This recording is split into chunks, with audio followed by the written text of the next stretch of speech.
So we're here today looking at grazing of ewes on Swedes and winter feeding, looking at feed budgeting, looking how to balance a farm like the one we have here in Ynys-Gordy, balance between putting Swedes in and the runoff areas for those and where they fit on a farm, and then where the grazing pattern then is for the year. Sheep going into rotations in early March then for 3 weeks before they go into the lambing fields, and then the sheep then drifting into those lambing areas for lambing in April itself. So again, strategically sort of planning the farm to get the right sheep, the right crops in the right place, nutrient management for the whole farm, how we balance the nutrients and soil health to actually make sure we get the best return from everything. And of course with all of that then, making sure the sheep are performing,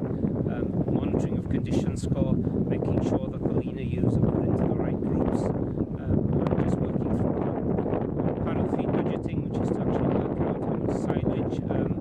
is needed, but really the Swedes, how we measure a Swede crop, using metre squares and then working that back up to a field